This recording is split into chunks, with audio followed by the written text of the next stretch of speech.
শোন ফটিক, তোকে একটা কাজ করে দিতে হবে। কাজটা যদি তুই ঠিকঠাক মতো করতে পারিস, আমি যা যা বলছি সেগুলো যদি ঠিকঠাক মতো বলতে পারিস, তোকে আমি নগদ 50,000 টাকা দিব। এই দেখো, এর নাম ফটিক, আর এর সাথেই সম্পর্ক ছিল মিমোর। তুমি সব কিছু ওর মুখ থেকেই শোনো। মিমোর কথা আর কি বলবো বলুন। ওর সাথে আমার 3 বছরের রিলেশন ছিল। ওর পেটে তো আমার বাচ্চাও এসেছিল। বাচ্চাটাকে ও নষ্ট করে দিয়েছে। আপনি বড়লোক দেখে আপনাকে বিয়ে করে সুখে শান্তিতে আছে। কি ব্যাপার লিজা, হঠাৎ তুমি শাড়ি পরেছ? বিশেষ কোনো কারণ আছে নাকি শাড়ি পরার? মিমো যে একটা নষ্ট মেয়ে, সেটা প্রমাণ করতে পারলেই তুমি আমাকে বিয়ে করবে বলেছিলে। এজন্য আজই আমাদের বিয়ে হবে। অনেক দিন তোমাকে ছাড়া আমি কষ্ট পেয়েছি, আর তোমাকে ছাড়া একদিনও থাকতে চাই না। যা আমার ছিল তা আমি পেয়ে গেছি। আরে শুভ, তুই এখানে? যাক, তোর সঙ্গে দেখাও হয়ে ভালোই হলো। আমি আজকে ঢাকাতে চলে যাচ্ছি আমার স্বামীর কাছে। তোর কি আর বলবো তোকে, এতটুকুই বলবো, তুই সুখে থাকিস। কোনোদিন যদি কোনো দরকার হয় অবশ্যই আমার কথা স্মরণ করিস মিমো। আর কটা দিন থেকে গেলে হতো না সোনা? মা, তুমি মন খারাপ করো না। তোমার জামাইকে বলে কিছুদিন পরে আমি আবার আসবো মা। কি ব্যাপার আয়ান, 1 সপ্তাহ হয়ে গেল আমি মায়ের বাসায় গেছি, তুমি একটিবারও আমাকে ফোন দিলে না। তুমি তো এমন ছিলে না, কি হয়েছে তোমার বলো তো? তোমার মতো একটা দুশ্চরিত্রাকে ফোন দেওয়ার কোনো প্রয়োজন মনে করি না। তুমি একটা নষ্ট মেয়ে মানুষ। বিয়ের আগেই তুমি বাচ্চা নষ্ট করেছো, ফটিক নামের তোমার বয়ফ্রেন্ড আছে, সব কিছু আমি জেনে গেছি। আমাকে ফাঁসানো হচ্ছে আয়ান, এগুলো সব মিথ্যে কথা, আমার কোনো বয়ফ্রেন্ড নেই। তুমি কি বলছো? নিজের কান, নিজের চোখ, সব কিছুই কি আমি অবিশ্বাস করব? তুমি বেরিয়ে যাও আমার বাড়ি থেকে। এই মায়া কান্না দেখিয়ে কোনো লাভ হবে না মিমো। আমি লিজাকে অলরেডি বিয়ে করে ফেলেছি। তুমি এক্ষুনি এ বাড়ি থেকে চলে যাও। কি হয়েছে সোনা? তুই ফিরে এলি কেন? আর এভাবে কান্না করছিস কেন? আমাকে খুলে বলবি তো মা? না বললে আমি কিভাবে বুঝবো যে তোর কি হয়েছে? আয় ঘরে আয়। মা, আয়ান আমাকে বাড়ি থেকে বের করে দিয়েছে। ও কী সব বলছে, আমার নাকি বয়ফ্রেন্ড আছে, আমার নাকি বাচ্চা নষ্ট করে ফেলেছি। আমার সংসারটা টিকলো না মা। আয়ান লিজাকে বিয়ে করে ফেলেছে, এখন আমার কি হবে মা? মিমো খাওয়া দাওয়া একদম বন্ধ করে দিয়েছে। একটু গিয়ে দেখ তো বাবা, তুই ওকে বুঝিয়ে সুঝিয়ে একটু খাওয়া। শুভ, তুই এসেছিস, আমার অনেক বড় সর্বনাশ হয়ে গেছে। আরে কান্না করিস না, আমাকে সব কিছু আগে খুলে বল, কি হয়েছে? আমি বাড়ি গিয়ে শুনতে পাই লিজাকে বিয়ে করে আয়ান সুখে সংসার করছে, আর আমাকে বলছে আমি নাকি ফটিক নামের একটা ছেলেকে ভালোবেসেছিলাম, ওর সন্তানও নাকি আমি নষ্ট করেছি। এখন আমার কি হবে বল শুভ? এত বড় বদনাম নিয়ে আমি কিভাবে বাঁচবো?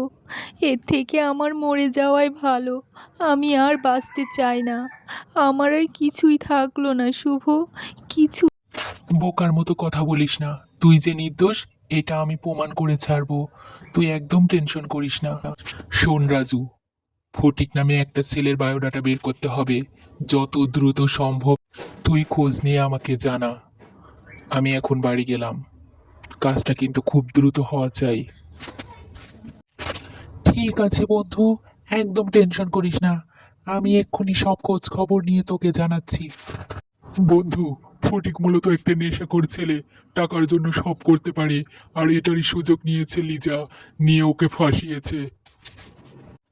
ও, তাহলে তো কাজটা আরো সহজ হয়ে গেল।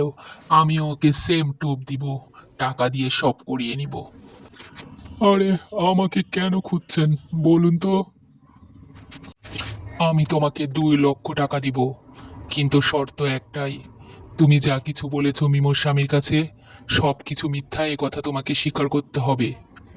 2 লক্ষ টাকা? আরে বস, আমি রাজি। টাকা যার, আমি তার। মিস্টার আয়ান, এই হলো গিয়ে ফটিক। ও আপনাকে কিছু বলতে চাই। ওর কাছ থেকে আমি আর কিচ্ছু শুনতে চাই না, বের হয়ে যাও। স্যার, আসলে হয়েছে কি, আমি একটু নেশা টেশা করি এই আর কি। লিজা আমাকে 50,000 টাকা দিয়েছিল টাকার লোভ সামলাতে পারিনি বলে আপনাকে সব মিথ্যা বলেছি।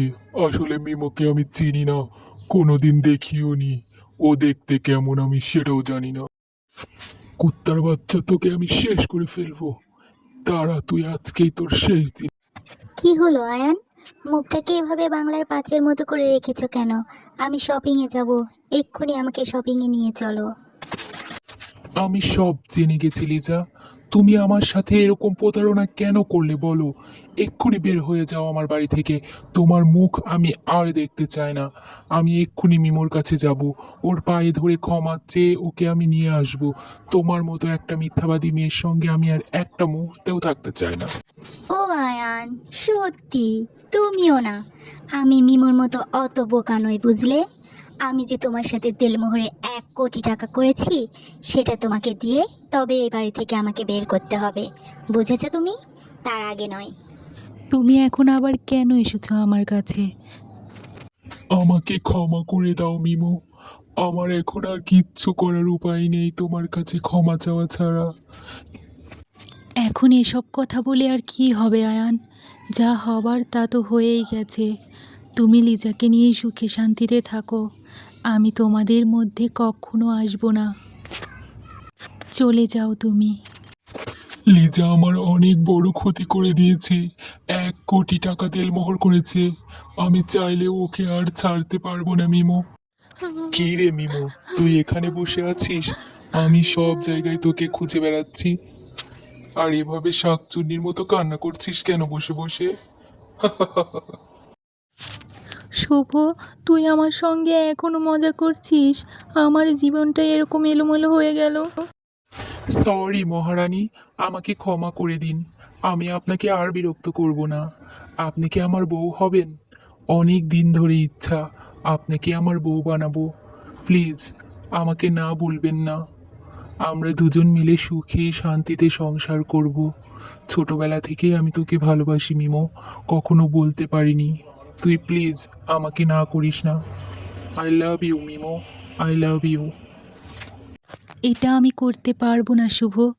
তোকে আমি ঠকাতে পারবো না। আমি সেই আগের মতো পাক পবিত্র সরল সহজটি আর নেই। আমি নষ্ট হয়ে গেছি শুভ। আমি তোর বন্ধু তোকে ভিক্ষা চাইছে, প্লিজ তুই আমাকে না করিস না। তুই আগে আমার কাছে যেমনটি ছিলি, এখনো তেমনটিই আছিস মিমো। আমি তোকে আর কোনো কষ্ট পেতে দেব না মিমো। এই জীবনে যতদিন বাঁচবো তোকে নিয়েই বাঁচবো। I love you. I love you too Shubho.